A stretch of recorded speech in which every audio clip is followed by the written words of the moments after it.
du bateau de plaisance en France.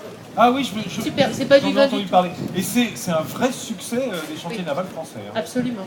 C'est vendu à des centaines et des centaines d'exemplaires. Bah, tant mieux, c'est nantais. Bah, les C'est amis, l'architecte Herbulot qui a créé le Muscadet, Ouais. qui a été immédiatement suivi de l'Armagnac, parce que ce type de bateau avait l'air de plaire à la population navigante française.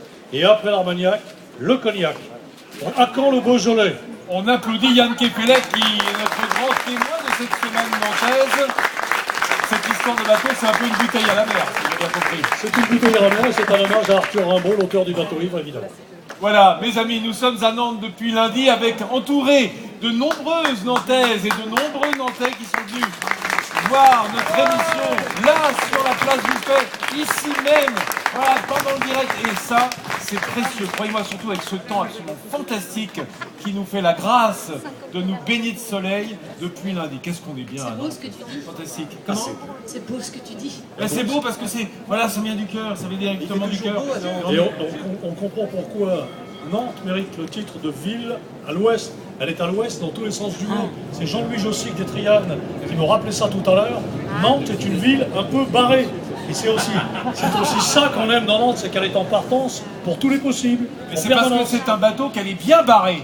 Et notamment par Yann Kefelec, qui est un grand écrivain, mais aussi un très grand marin. Voilà. Merci Yann.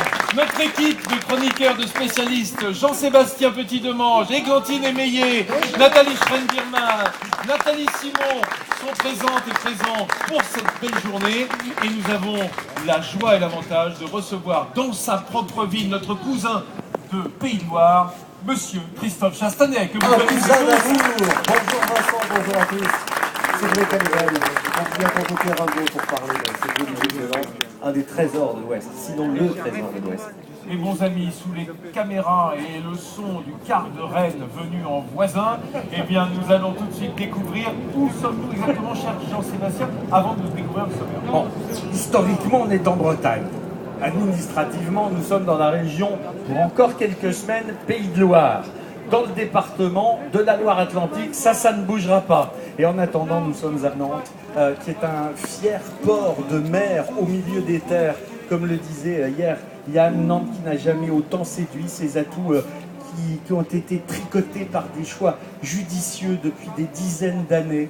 C'est une ville qui vient du fond du Moyen-Âge, qui a été extraordinairement réhabilité, modernisé, tout en gardant cette âme et cette histoire. C'est une ville verte également, et c'est une ville où la Loire n'a jamais été aussi présente. En fait, ville également qui a un blason qui raconte toute cette histoire avec cette couronne murale qui est symbolisée par ces hermines avec ce bateau qui symbolise évidemment la Loire avec cette devise Favet Neptumus Eunti. Et puis il y a également, on l'a pas vu là, mais les deux croix les deux décorations qu'a reçues la ville de Nantes, la Croix de guerre et la Croix de la Libération, qui sont en dessous du blason depuis la fin de la Deuxième Guerre mondiale.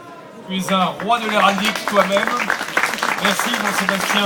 Alors, le produit du jour, vous qui avez l'habitude de suivre Ville en France, vous savez que tous les jours on fait la part belle à un produit local ou loco-régional. Aujourd'hui, je vais vous le faire en musique. Vous savez pourquoi ?